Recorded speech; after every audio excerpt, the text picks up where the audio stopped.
shout out to the Rangers and Diamondbacks for making it to the World Series, just like we all predicted. The Rangers making it to the World Series on the back of their Creed fandom. Can you take me higher? So thank you to the Rangers for making Creed culturally relevant once again, and the Diamondbacks. Yeah, they got some young talent, I guess. I don't know how y'all got there, but 80 win teams in the MLB postseason, they win every time. Hello, everyone. Welcome back to Big Mike Sports. Atlanta-born, Carolina-raised, Detroit-driven. As usual, I'm your host, Big Mike. The one and only. Yeah, I'm back! And today we got a little NBA tip-off special. The season officially tipped off last night. Here are a few headlines from last night's game. Anthony Davis discovered the secret to invisibility last night, completely disappearing in the second half of the game against the Nuggets. Weapons manufacturers Halliburton and Lockheed Martin have reached out to AD for comment about a potential collaboration. Huge shout out to LeBron James, still carrying his team at the ripe old age of 67. Wanting to match MJ wherever possible, James announced this team as a slightly more trumped up version of the 2003 Wizards to honor that team's 20th anniversary and all the success that team was able to accomplish with one of the greatest players of all time. Lakers announced LeBron is going to be limited to 20 to 30 minutes a night to be deployed strategically, quote unquote, their quote, not mine, every time the team goes down by 15. Speaking of old men, the Warriors somehow stayed competitive against the Suns despite shooting 36% from the field. Chris Paul cemented his role in the starting lineup, going 0 for 6 from 3, but dishing out 9 assists. Said Paul of his new Splash Brothers teammates, "I just like to watch you guys." And special shout out to my personal hero, Gary Payton II, for posting a plus 15 plus minus with only 1 point in the entire time he was on the court. Just like me in my senior year of intramural basketball. That's terrible.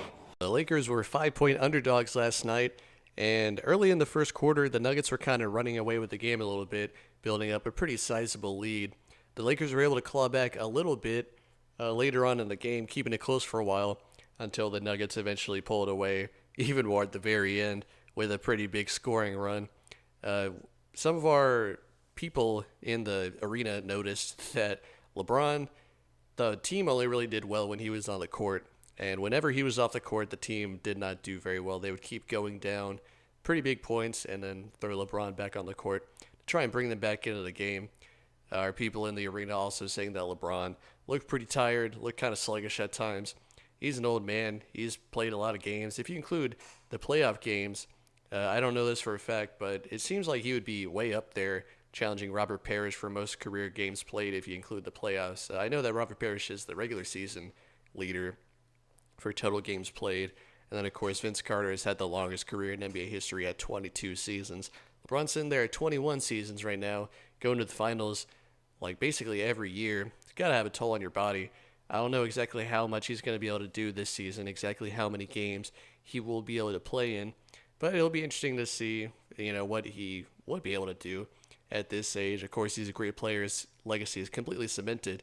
But challenging for the championship, not sure if that's in the Lakers' bag this season, but they did go on a pretty big run last year to end the season after being kind of out of it early in the year. So maybe they'll be able to do that again. Who knows? With LeBron, you never know.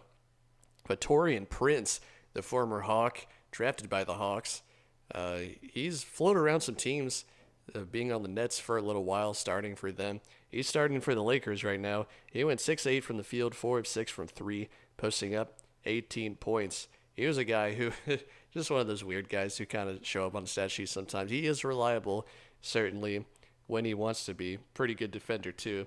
Just had to shout him out there. Oh, Cam Reddish, another former Hawk out there for the Lakers, putting up a few points off the bench. And then for the Nuggets, Air Gordon, putting in a pretty good performance as well as one of those fourth best players. Well, is he even fourth best player on the team? I don't know. But we really love the French guys there. Aaron Gordon, we loved him ever since he was with the Magic when he was kind of a low-key star player. Aaron Gordon playing 35 minutes for the Nuggets in this game. That almost led the whole team. if not for KCP, Kentavious Caldwell Pope, posting up 36 minutes for the Nuggets. Looking at the minutes allocation, it's kind of weird. The Nuggets don't really seem to have like a ton of depth, not really playing their bench a whole lot. That's a lot of minutes to give your starters for the first game of the season. At least 30 minutes for all the starters. 34, 36, 35. Michael Porter only putting up 30 minutes in this game. Yeah, not a whole lot of production from the bench. Could be concerning, but they are the Nuggets. They could just brute force with Jokic and be completely fine. And then with the Warriors, the 2.5 point favorites at home, Warriors performed very well at home last season. Not so great this time around, though, as they fall by 4 points to the Phoenix Suns, the resurgent Phoenix Suns. So the Suns not at full strength either, with, who's that guy? Oh, yeah, Bradley Beal, the newest addition, not being able to play in this game. And Booker was also 50-50 in this game as well, but he was given the go, and he played exceptionally well, leading both teams with 32 points, going 13-21 from the field. Durant put in, a decent day, 7 of 22, 18 points for his, usual, not exactly the highest amount, but still pretty decent. And then the Georgia Tech guy, Josh Okogie, who's gotten a pretty decent role carved out with the Suns here ever since Durant went down last season. 17 points with 5 rebounds to go with it. And he logged in a steal as well. And yeah, I don't know what it is about these competitive, contending teams and their benches, but apparently the entire Suns bench is just Eric Gordon. Eric Gordon's been a guy who's been in the league for a long time. Remember his stretch run with the Rockets. And was he on the Suns before that? He was on the Clippers, wasn't he? Yeah, he's been around for a while. He seems like you'd be super old, but I think he's only in his early 30s. I think he was pretty young coming in the league. Seems like the guy's been around forever in the limelight, but he's still cracking. Of course, he only went 4 of 16 from the field as the sixth man for the Suns in this game, but still managing to put up a +6 plus minus. It's weird. I guess the Golden State Warriors bench didn't do much better, and yeah, that is true. The leading shot taker for the Warriors bench, Dario Saric, who put up 11 shots in 20 minutes. Not necessarily the guy you want leading the bench group. Jonathan Kuminga, who I guess has some sort of role carved out with the Warriors in like maybe a defensive role. I don't know. I've never really liked him. I'm honestly kind of surprised that he's still on the team. But anyway, he went 4 of 8. Not a whole lot going on from the bench. If Jonathan Kuminga, put up 12 points, I guess that's all right. And Moses Moody put up some shots, 4 of 6 from the field, 11 points. But the big story for the Warriors is, of course, their starting lineup, newest addition, Chris Paul, playing point guard there, playing double point guards, starting for the Warriors. Kind of a weird way to go. You wouldn't really think that it would work normally, but with the Warriors being such a spread out offense, kind of moving the ball around at all times, ball's always moving. I guess they found a way to make it work. 9 assists for Chris Paul in the game, as opposed to only 1 for Steph Curry. I guess Steph Curry is playing more off-ball shooting guard type deal, and he definitely put up some shots, going 8 for 20 from the field, 4 of 14 from 3. Not a great shooting night for the Warriors, as you said in the headlines. 36% from the field, something like 23% from 3. Two best three-point shooters ever, going 4 of 14 and 3 of 11. Not the greatest. And then to round out the starting lineup, you had Chris Paul with the 0 from 3, 0 for 6. He did have 14 points, though, and then the 9 assists and 6 rebounds also. Chris Paul, maybe he could still be relevant in fantasy basketball. He's been kind of dropping season by season. And Wiggins, not doing a whole lot either, 4-12 from the field. He might be a little rusty coming off of that extended absence that he had last season, which kind of screwed me over in fantasy basketball. Big Wiggins fan in fantasy for the past few years, and then he going out with those personal issues.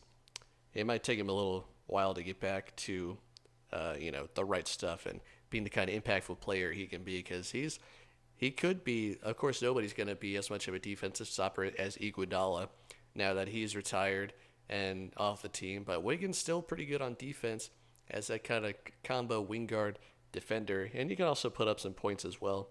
And Kevin Looney, the anchor in the middle, the undersized center, There's no true center on this roster still. Ever since I guess Zaza Pachulia, they haven't had a true center. Kevin Looney, I think he's only like 6'8", 6'9", but he's the man in the middle, tenacious rebounder. He put up 11 rebounds in this game, 5 of them on offense. So that's really good for the Warriors if he can keep that up. He did pretty well last season in the role. Uh, I don't know if it was exactly his breakout season, but yeah, pretty good season for him. He's a reliable rebounder, yeah, 8 and 10 guy, I think, and if he's getting a lot of offensive boards, that would be really good for the Warriors' offense to get the ball back out and shoot even more threes. You know, why not? It's the Warriors.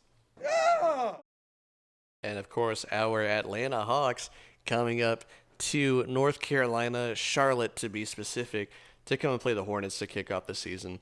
The Hawks, a 3.5 point favorite. And I want to say that I would pick them, laying the points and everything. But with this Hawks team doing what they did last season and losing to bad teams all the time, uh, they had losses to the Spurs, the Hornets, the Pacers, a few other bad teams in there, and that's what kept them out of the playoffs. They had that completely strange and just unprecedented run of mediocrity where they were not more than a game away from 500 basically the entire season.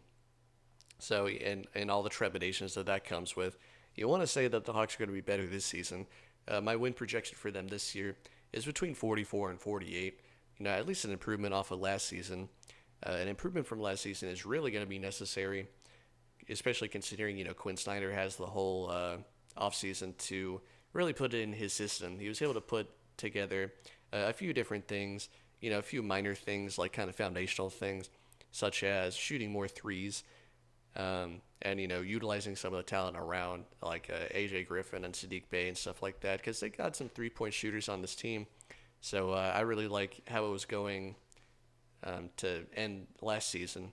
Of course, they only went 10-11 down the stretch with Snyder as the coach there, but they did show some signs of improvement. And with the whole offseason and training camp and everything to implement Quinn Snyder's full system, I have pretty high expectations. I mean, it was so weird last season how much the Hawks underachieved. Of course, they had some, drama going on with the head coach and everything, Nate McMillan. He's weird. He kind of comes into a team first season, really gets them going, really gets them to be successful. But then once he has the full off season and is able to be cemented as the full-time head coach, he just kind of becomes just kind of a pushover, like really just mediocre. So once they got him out of there, I think that's a good, thing to get off your back. So going into this season, they should do a lot better because there is a lot of talent on this team. DeJounte and Trae Young are two really dynamic guards, and there's some good talents around them also. Capella kind of on the decline a little bit, still a huge rebounder. And then Okongwu, hopefully he'll be able to come into his zone this season. Hopefully they'll give him even more minutes, especially if Capella goes down with injury, as he sometimes does. His knees getting a little weaker with age. Expecting a big Okongwu breakout season this year. And also some lower tier contributors on the team in the past, such as Jalen Johnson, a guy like that, AJ Griffin. Really hope that those guys take a step forward with increased minutes. AJ Griffin especially, he's got a lot of potential as a scorer. Really talented guy.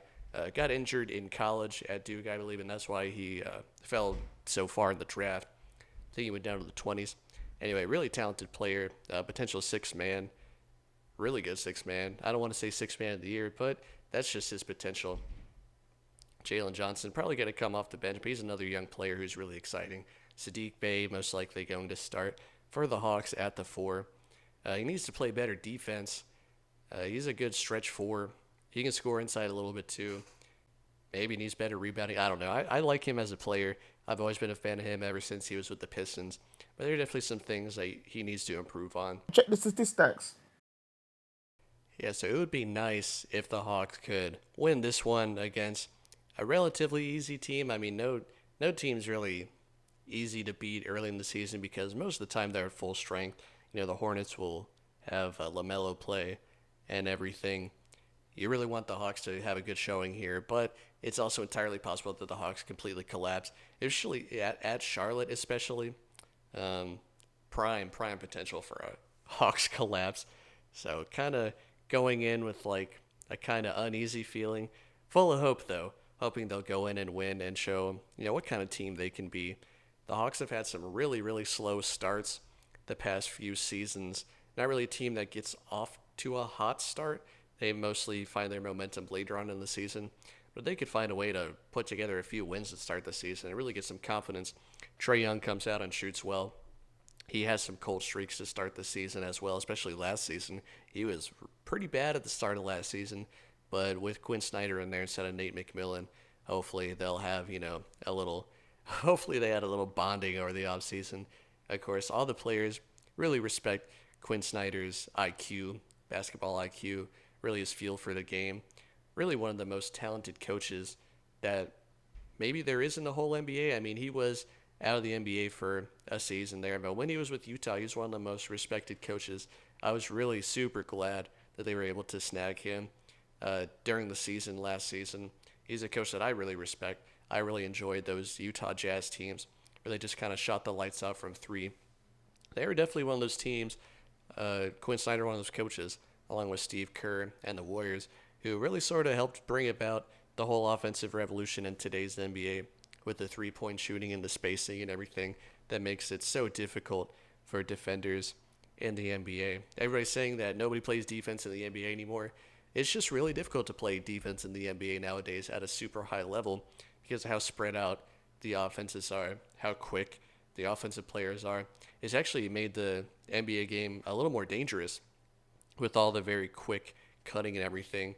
Makes it really easy to have an ankle injury or an Achilles or something like that, as opposed to how it was before when you could just smack anybody you wanted, which made it really easy to play defense. So I just think it's a really exciting NBA. A lot of talent this season around, a lot of young players to follow. So yeah, it's looking to be a really good season here. Hopefully the Hawks will be able to put together and perhaps make another little surprise run in the playoffs. This is a team that when they want to be, they are really dangerous in the playoffs. Of course, they had that upset of the Knicks a few years ago. That's kind of like the height of Trae Young and the Hawks' playoff careers. Still, probably the biggest part of the legend of Trae Young. Really hope that they can get back to something like that and maybe, perhaps put together another Eastern Conference Finals run that kind of came out of nowhere.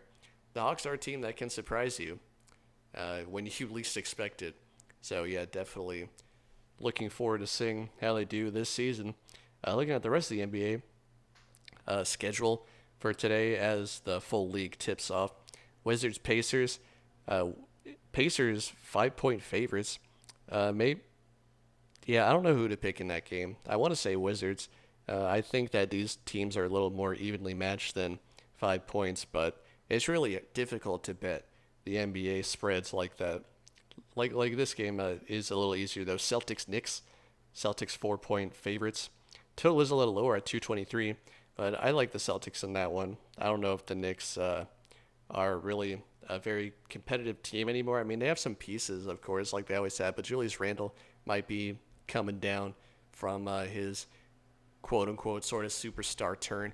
And the Knicks, Julius Randle, not really a superstar by most standards in the NBA, but the Knicks sure treat him like one. I always loved Julius Randle's little breakout there with the Knicks, because on the Lakers, he looked like a bust. I mean, he would put up like 14 and 5 or something like that. But I guess they just weren't using him as well as they needed to, because the Knicks just started using him as a superstar, and it worked out for them, I guess. Julius Randle, always a fantasy basketball target for me in my drafts there. Rockets, Magic 4.5-point favorites. The Rockets, we'll see if they can really put it together. They got a lot of new pieces that I like, and also some young players returning as well. I think they're a pretty deep team with a lot of young talent. Perhaps they could surprise some people this season. I like what the sort of team that they have here. So maybe they go in and surprise the Magic. The Magic are another team that's kind of bubbling under. They have been for years now, winning like 38, 39 games every season. I wonder when they'll finally break out. But I think that they're just kind of stuck in the middle, honestly. But yeah, excited to see what the Rockets do this season with all that young talent. Cavs, Nets. Will the Cavs be able to put together the same sort of season they did last year? They were one of the best defensive teams in the NBA. We'll see if they can keep that going. Of course, Donovan Mitchell will have another full season this year with the Cavs, so we'll see if maybe he becomes their next true big superstar. The Nets with Michael Bridges. Michael Bridges playing like a star last season. Wonder if maybe he'll become the next kind of Julius Randle there. The Nets have a few pieces as well that might surprise some people, but I don't know. I think that they're another kind of mid-level team, maybe slightly better than the Magic. Definitely picking the Cavs -2.5 in that game. Pistons Heat. The Heat 9.5 point favorites. The total pretty low though, 218.5. I'm not sure if the Heat will cover that. It kind of depends on the game flow, I guess. If the Pistons are able to play very well at all. I mean, they had a lot of people who were injured who are coming back, so maybe they'll have some rust there, and maybe they'll get off to a slow start, and Miami will start just running away with it and kind of blowing them out. Yeah, the low total kind of makes me nervous, but Miami definitely going to win, and maybe they'll cover, like 60% chance that they'll cover. Timberwolves Raptors. The Raptors actually 1 point favorites at home in that game. That's kind of a toss-up for me, but I do like the Timberwolves, I guess. In that game, maybe Gobert will be able to shut down Siakam. Siakam's going to carry the team and probably play a lot of minutes. For whatever reason, he really wants to stay with the Raptors. Not really sure why, because they kind of scrapped the whole team.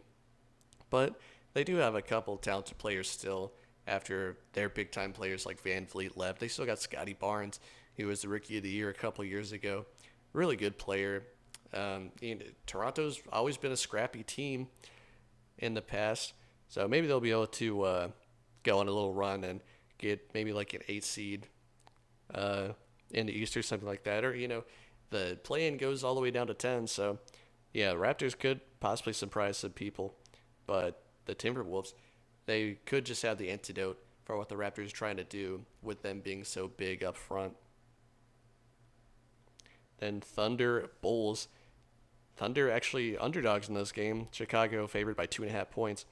The Thunder are one of those teams that's really good against the spread, so I'd probably still pick them. Chicago, not necessarily a team that I believe in. They do have some talent, of course, but Zach LaVine, I never really liked Zach LaVine. I think, he puts up a lot of points, but I don't know. I just never really liked his attitude. He doesn't really seem like a great teammate. Just really wants the ball in his hands. I mean, he's a talented player, but just never really been my kind of guy.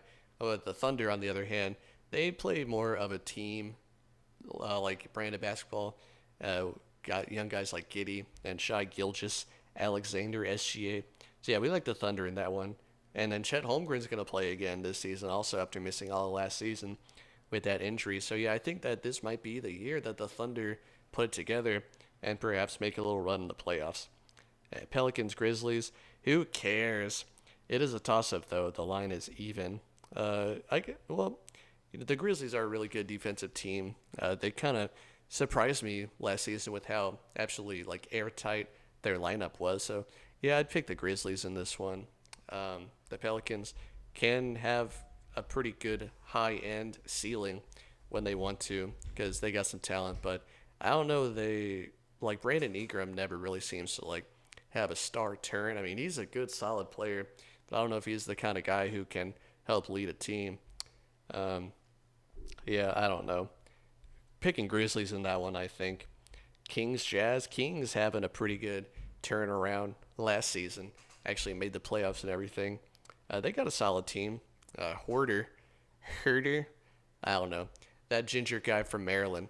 He's pretty good. I can't believe the Hawks ever got rid of him. I think it was a salary move, really, but he's been really good with the Kings last season. And Sabonis, really solid as well. De'Aaron Fox, always liked De'Aaron Fox. They got a solid little team. 2-point favorites against the Jazz. The Jazz kind of shocked some people early in the season, I guess, but they never were really able to carry it home all the way. Markkanen turning into a star after leaving Chicago. He's a player that I like too. Really, really surprised that he was able to do what he did last season, but I think they had some injuries and stuff that kind of blew out their tires towards the end of the season. But also Walker Kessler from Auburn via North Carolina, the 7-foot defensive specialist, having 2.5 blocks per game last season. Yeah, two very interesting teams playing against each other there.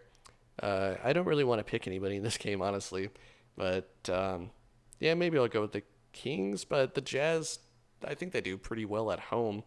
I don't know. I don't really want to pick anybody. Mavericks Spurs, Wemby's debut. Um, maybe we'll pick the Spurs in this one, honestly. The Mavericks don't like to win games. They have nobody on the team besides Luca and Kyrie hardly. Yeah, I don't like this Mavericks team. I think that they're going to underachieve again this season, and it could get ugly down there in Dallas. Yeah, that's a team I don't really like. Spurs, let's go. Let's get a win with Wemby. Of course, who knows how many minutes Wemby will even play in this game. But yeah, it's interested to see what happens there. Then last but not least, Trailblazers Clippers.